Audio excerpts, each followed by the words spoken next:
And bear with me for 1 second here.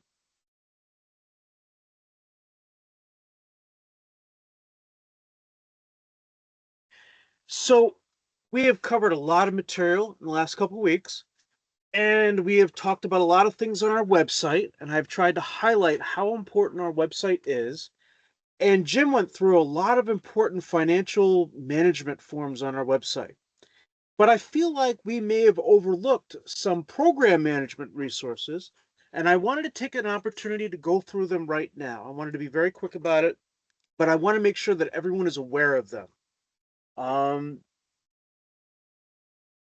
if you go to our website, and I just want to back up a little bit. So there is the financial management guide, and there's also something called a program handbook, which covers everything else having to do with the success of your program, aside from the financial aspect of it.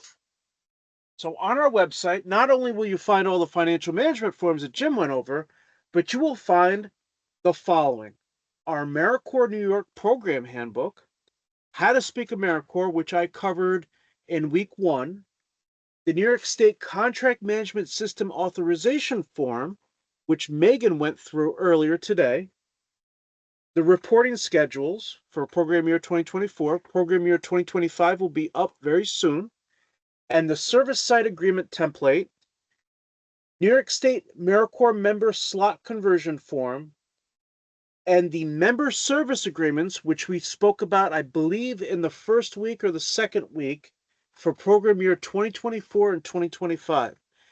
We've discussed a lot of these forms, but I want to actually physically show you where you can find them on our website because they're invaluable resources. So as you all know, this is our website. It is newyorkersvolunteer.ny.gov. Probably one of the most important websites you're going to have in your life. Once you get to our website, you're going to see a bunch of tabs in the top. I want you to go ahead to resources, and you're going to scroll down. And instead of financial management resources, to the left of that is program management resources. And you're going to see this right here. You're going to see this is just a top part of the list. And of course, the very first thing is the program handbook. If this is your first year as a program staff person and you want a better understanding of how to run an AmeriCorps New York program, this is your go-to source. The commission staff has developed this with love and diligence, and we want to give you the best possible resource you can have to run a successful AmeriCorps program. And this is where you find it. How to Speak AmeriCorps New York is something that I covered in week 1. This is where you find it. And not to make too fine of a point on it, but this is the contract management specialist authorization form that Megan went over earlier today. This is the form that your program staff needs to fill out and submit before you can use the contract management system.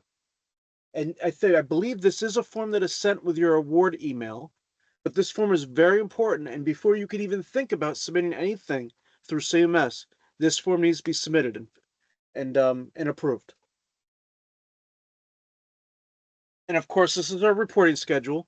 This document has the expenditure reporting schedule that Jim went over, and also the progress reporting schedule that Anthony went over last week, I believe it was. So this is a very important schedule. It will be updated for program year 2025 to reflect the 4 quarters that some of our programs are going to be moving to. And this is where you find it. We spoke about a service site agreement on our website. I think that was the first week or maybe the second week. I'm not sure. But this is where you're going to find it on our website. This is the form. This is a template that you would use for service site agreements. And if anyone from commission staff wants to say anything further about any of these forms, please feel free to jump in. This is the slot conversion form that Cooley spoke about, I think in week 3, or maybe it was week 2, I'm not sure. And we of course have our member service agreements. Ailana asks, are they all updated in the website, all the forms? So right now, Ailana, we're kind of reaching the tail end of program year 2024, and technically these trainings are the beginning of program year 2025. So in a couple of weeks, you're going to start seeing updated versions of these forms. If not, some of these forms are already updated, like the member service agreement for 2025. You're going to see the program year 2024 and the program year 2025 on the website. But good point with the reporting schedule. Right now, you're only going to see program year 2024, but probably in another couple weeks or so, you're going to see program year 2025. So excellent point, Ailana.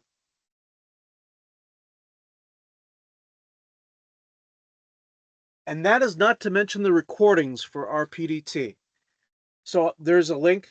All this is, I'm going to share this in an email to everyone at the end of our session today.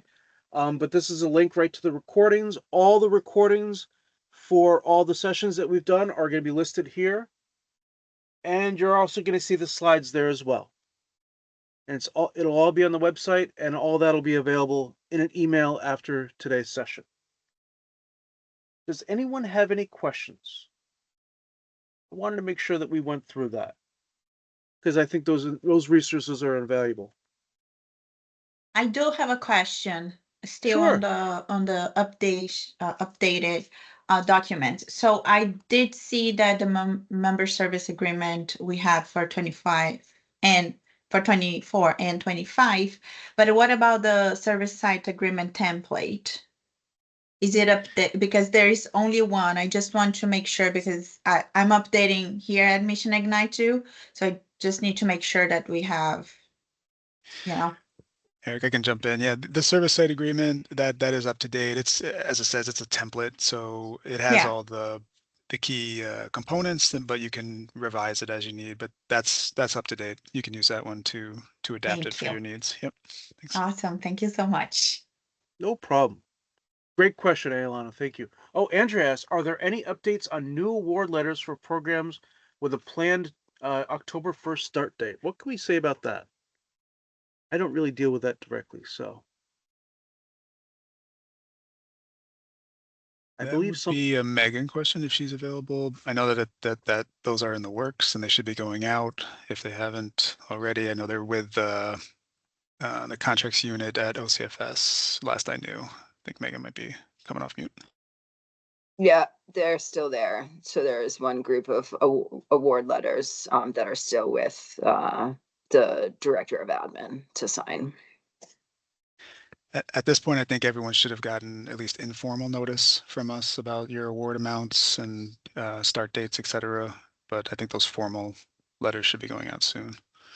Yeah, and if you are still waiting, you can certainly reach out, but I would be very surprised if they're not out within the next couple hours. Excellent. Does anyone have any other questions?